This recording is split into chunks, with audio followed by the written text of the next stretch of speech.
नमस्कार दोस्तों, तिवारी क्लासेस में आपका स्वागत है। आज के इस वीडियो में इग्नू के एमएचडी प्रोग्राम के सब्जेक्ट एमएचडी 11 हिंदी कहानी, इसी का इकाई 1 तीसरी कसम, इसी का विश्लेषण और मूल्यांकन को समझेंगे। अगर इस वीडियो का बात करेंगे तो मुख्य रूप से हम लोग इन 3 टॉपिक्स पर बात करेंगे। सबसे पहले तीसरी कसम कहानी में विद्यमान शीर्षक के अर्थ संकेत, अर्थात इस कहानी का शीर्षक तीसरी कसम ऐसा क्यों रखा गया। ऐसे तो इसका पूरा नाम है तीसरी कसम मारे गए गुलफाम, ठीक है। वैसे ही समझेंगे कि तीसरी कसम कहानी का मूल्यांकन, और अंत में समझेंगे कि तीसरी कसम कहानी के जो चरित्र है हीरामन और हीराबाई के संबंधों की जटिलता। अगर समझा जाए तो ये तीसरी कसम फणीश्वरनाथ रेणु की लिखी गई एक महत्वपूर्ण रचना है, जिसमें एक गांव के सीधे साधे गाड़ीवान हीरामन और कंपनी में काम करने वाली एक औरत हीराबाई, इन दोनों के संबंधों की जटिलता को इसमें दिखाया गया है, या फिर कह सकते हैं इनके बीच के संबंधों का ताना बाना बुनता हुआ ये बहुत ही अच्छी कहानी है, ठीक है। तो पहले हम लोग समझ लेते हैं कि इस कहानी का शीर्षक तीसरी कसम ऐसा क्यों रखा गया है ना। मानव के लोकमन एवं लोक जीवन में कसम या सौगंध अथवा शपथ लेना अपने आप से या किसी दूसरे से किया गया एक वादा है ना। सामान्यतः हम लोग क्या है कसम का बात करते हैं, है ना। तो ये क्या है, खुद से ही किया गया एक वादा है जिसे अपने आचरण में उतारते हुए प्राणपन से निभाया जाता है। कसम खाने का अर्थ अपने लिए आचरण की एक मर्यादा निश्चित करना है, जिसका उल्लंघन करना स्वयं के लिए भी निषिद्ध माना जाता है, क्योंकि कसम खाकर कुछ कहने का अर्थ उस व्यक्ति के सच बोलने का प्रमाण होता है, और उस कसम को तोड़ना या झूठी कसम खाना पाप के बराबर समझा जाता है ना। कसम उस जगत के आचार व्यवहार का वह मूल्य है जो आस्था और विश्वास पर, कथनी और करनी की एकरूपता एवं अपने और दूसरों के प्रति ईमानदारी की शर्त पर टिका है। तीसरी कसम इस कहानी में भी पहली 2 कसमों की पृष्ठभूमि में रखकर ही नायक हीरामन की तीसरी कसम को नाटकीय सार्थकता देने के उद्देश्य से कथा सूत्र का संचालन किया गया है, जो कि हीरामन के चरित्र तथा आचरण के व्यवहार को उजागर करता है। अर्थात इससे पहले जो गाड़ीवान हीरामन है वो 2 कसमें खा चुका है और अब तीसरी कसम की बात हो रही है। तो पिछली दोनों कस्में नैतिक निर्णय, अर्थात पहले की जो 2 कस्में हैं वो किस तरह से नैतिक निर्णय था, पहले ये समझेंगे। हीरामन गाड़ीवान पिछले कटु एवं गंभीर अनुभवों के निष्कर्ष के आधार पर कसम के रूप में पहला निर्णय और संकल्प लेता है कि चोर बाजारी का माल न लादने, ठीक है। अर्थात ये हो गया कि वो एक गाड़ीवान है, अर्थात बैलगाड़ी को क्या करता है, वो बैलगाड़ी से सामान ढो के ले जाता है। तो चोर बाजारी का माल ढोने के क्रम में उसे बहुत क्या है समस्याओं का सामना करना पड़ा था, इसलिए उसने कसम खाई थी कि अब चोर बाजारी का माल कभी लादेंगे नहीं। वैसा ही दूसरा वो कसम खाए थे कि बांस लादने हेतु गाड़ी का प्रयोग न करने के अर्थ में, है ना। तो इसके बारे में वो बताते हैं कि बांस जब लादा जाता है तो बांस का क्या होता है, गाड़ी के बहुत आगे तक वो क्या होता है निकला रहता है बांस, काहे कि काफ़ी लंबा होता है ना, तो आने जाने वाले को काफ़ी दिक्कत होता है और वो गाड़ी को संतुलित रूप से ले जाने में भी काफ़ी दिक्कत होता है। इसलिए ये दूसरा कसम है जो वो क्या है ये खाए थे कि अब क्या है बांस कभी नहीं लादना है गाड़ी में। उपर्युक्त दोनों कस्में जीवन की गाड़ी खींचने हेतु हीरामन के लिए नैतिक निर्णय का दर्जा रखती है। लेखक के कौशल से ये निर्णय हीरामन की भाषा में संपन्न हुए हैं तथा हीरामन का जीवन उसके बैल और गाड़ी ही है।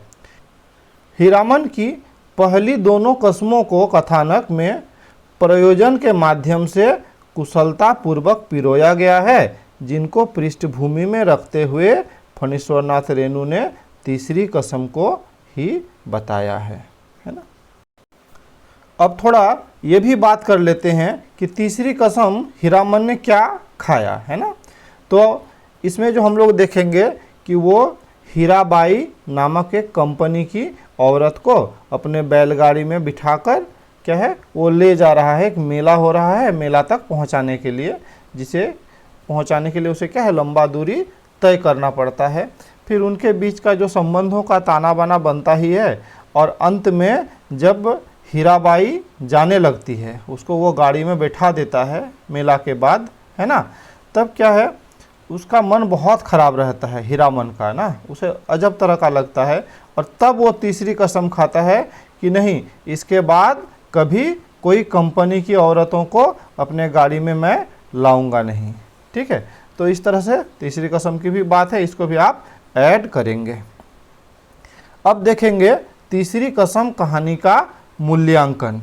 तो आप जानते हैं कि फणीश्वरनाथ रेणु आंचलिक कहानियाँ और उपन्यास लिखने के लिए प्रसिद्ध है, और जो ये नई कहानी आंदोलन था, इसके एक प्रसिद्ध रचनाकार में फणीश्वरनाथ रेणु का नाम आता है ना। तो कहानी आंदोलन के रचनाकार फणीश्वरनाथ रेणु का लोक जीवन तथा ग्राम संवेदना को गहराई से उजागर करने तथा उसे सहृदय पाठकों तक पहुंचाने में महत्वपूर्ण योगदान है। फणीश्वरनाथ रेणु लोक जीवन के रचनाकार है, जिनकी रचनाओं में ग्रामीण भारत की छवि उजागर होती है। इनकी कहानियों में तीसरी कसम ये कहानी भी महत्वपूर्ण स्थान रखती है। तीसरी कसम कहानी की संरचना जटिल है, परंतु यथार्थ का वर्णन करती है। इसमें कहानीकार ने मूल कथा के साथ साथ अनेक कथा सूत्रों को जोड़कर इसे एक लंबी कहानी का रूप दिया है। यह कहानी किसी विचार या आदर्श का केंद्र नहीं है, बल्कि जीवन की अनुभव से सीधे जुड़ी हुई है। रेणु जी ने इसे बहुत बारीक विवरण के सहारे जीवंत और आकर्षक बनाया है। रेणु ने मुख्य कथा के पात्रों के माध्यम से कहानी को सुनाने के साथ साथ मूल बिंदु समाज तक प्रसारित किया है। रेणु की कथा भाषा मुख्यतः लोक भाषा है, जिसमें भीतरी लय प्रवाह गद्य के साथ ही आंतरिक संगीत, नाद और ध्वनि के तत्व सभी कुछ सम्मिलित हैं। अगर आप तीसरी कसम इस कहानी को पढ़ चुके हैं तब इस बात को आप अच्छे से समझ पाएंगे। रेणु ने प्रेमचंद द्वारा निर्मित कथा भूमि को ग्रहण करते हुए उसे सांस्कृतिक गरिमा से सुशोभित किया और शिल्प के निर्माण में नवीनता और आधुनिकता के साथ स्थानीय रंगों को समाहित किया है। इसलिए प्रेमचंद द्वारा वर्णित भारतीय ग्राम समाज रेणु की कलम से जीवंत, रसपूर्ण तथा नए आयामों को ग्रहण करता हुआ प्रतीत होता है। तीसरी कसम कहानी में रेणु ने हीरामन तथा हीराबाई के उन संबंधों का वर्णन किया है जो बैलगाड़ी की यात्रा के दौरान बनते हैं।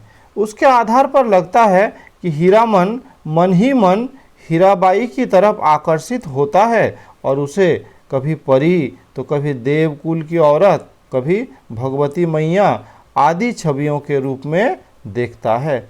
यहाँ तक कि कंपनी में पहुँचने पर वो हीराबाई के आत्मसम्मान की रक्षा हेतु लोगों से मारपीट करने तक भी उतारू हो जाता है। इसके आधार पर कुछ विद्वान तीसरी कसम कहानी की विषय वस्तु को एक प्रेम कथा मानते हैं, किंतु हीराबाई और हीरामन की बैलगाड़ी की यात्रा एक स्वप्न के रूप में घटित होती है। इस यात्रा के बाद उनके जीवन में अनेक अनात्मीय संदर्भ जुड़ जाते हैं जो इसको केवल एक प्रेम कथा सिद्ध नहीं करते। ये कहानी लोक जीवन की सांस्कृतिक समृद्धि के साथ साथ आर्थिक विषमता को भी दर्शाती है जो कि मानवीय सत्य के रूप में प्रकट होती है। अर्थात ये स्पष्ट हो रहा है कि इसको आप सीधे सीधे एक प्रेम कथा भी नहीं कह सकते हैं। तीसरी कसम कहानी में रेणु ने प्रेम के अतिरिक्त सामाजिक आर्थिक यथार्थ को भी रखा है जो कि कहानी के हर बिंदु में समाहित होकर उनकी परस्पर प्रतिक्रियाओं के रूप में व्यंजित किया है। अब हम लोग देख लेंगे तीसरी कसम कहानी के जो दो प्रमुख चरित्र हीरामन और हीराबाई के संबंधों की जटिलता। तीसरी कसम कहानी का नायक हीरामन एक गाड़ीवान है और उसका जीवन अनुभवों पर चलता है। उसकी दुनिया सहज विश्वासी दुनिया है और वह गाड़ीवानी का कार्य पूरी ईमानदारी से करता है।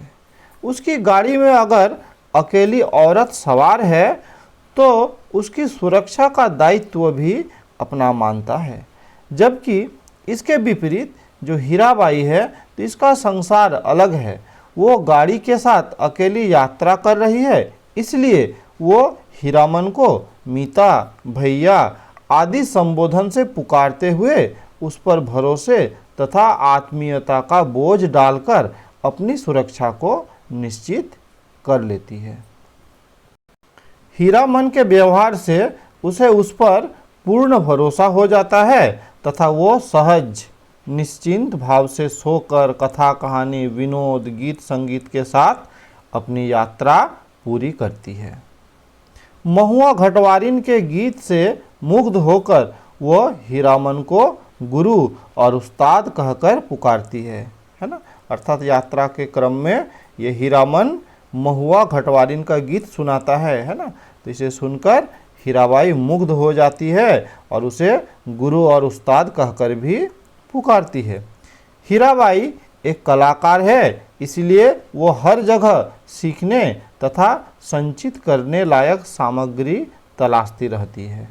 इससे अलग हीरामन का संसार पशु प्रकृति मनुष्य के मध्य अस्तित्व के विभिन्न आयामों का निर्माण करता है, क्योंकि बैल भी महुआ घटवारिन का गीत सुनकर थसथसा जाते हैं, है ना। इस तरह का शब्दों का प्रयोग किया गया है ना। अर्थात वो एकदम देहाती टाइप का व्यक्ति है ना, जो क्या है पशुओं से, प्रकृति से, मनुष्यों से एकदम जुड़ा हुआ है ना। सीधा साधा व्यक्ति है, ईमानदार व्यक्ति है। हीरामन कंपनी की औरत होने पर भी स्नेह तथा आत्मीयता की भाव से रिक्त नहीं है। अर्थात उसमें भी स्नेह की भावना, आत्मीयता की भावना दिखाई देती है, क्योंकि बैलों को डांटने या मारने से उसे तकलीफ अनुभव होती है। वह ऐसा करने से हीरामन को रोकती है। नौटंकी देखने का पास बनवाने के अनुरोध तथा दक्षिणा, भाड़ा वो कंपनी में आकर भेंट देने की घटनाओं में हीराबाई के स्नेह सौहार्द की झलक दिखाई देती है ना। जब ये मेले तक पहुंच जाती है ना, अपने कंपनी में पहुंच जाती है, तो क्या है कि वो हीरामन को पास देती है ना। अर्थात ये फ्री में क्या कर सकता है, नौटंकी को देख सकता है। तो यहाँ पर भी उसका जो मन में क्या है, जो स्नेह है इसके प्रति, वो दिखाई देता है ना। जब हीरामन अपनी पूंजी की थैली हीराबाई के पास अमानत के रूप में रखता है, तब वो हीरामन की संरक्षिका के रूप में भी प्रकट होती है ना। तो तीसरी कसम कहानी में कथानक की संरचना प्रथम स्तर पर कंपनी तथा कंपनी की औरत के रिश्तों के मध्य आगे बढ़ती है, तथा दूसरे स्तर पर हीरामन और कंपनी की औरत के रिश्तों के बारे में संकेतित तथा अप्रकट रूप में चर्चा है। हीराबाई के सम्मान की रक्षा हेतु मारपीट करने की घटना के बाद हीरामन हीराबाई का खास आदमी बन जाता है ना। अर्थात क्या है, ये हीरामन जब नौटंकी देखने जाता है तो उसमें जो और दर्शक होते हैं उसमें कुछ लोग क्या है, हीराबाई के बारे में कुछ गलत सलत बोल देता है, तो इससे हीरामन को काफ़ी गुस्सा आ जाता है और वहीं पर क्या है, वो मारपीट करने लगता है। तो इस घटना के बाद हीराबाई के नज़र में इसका सम्मान थोड़ा सा और बढ़ जाता है। हीराबाई के बक्से में केवल उसी की अमानत थैली में बंद रखी होती है और हीराबाई उसे नौटंकी देखने हेतु पास भी उपलब्ध करवा देती है। हीरामन की दृष्टि से हीराबाई एक पवित्र तथा कोमलतम मूल्यों को धारण करने वाली स्त्री है। दूसरी तरफ हीराबाई का चरित्र कहानी में कंपनी की औरत के रूप में एक ऐसे कलाकार के रूप में दर्शाया गया है जिसकी कला को तथा कलाकार के रूप में हीराबाई का मूल्य देकर कोई भी सौदा कर सकता है ना।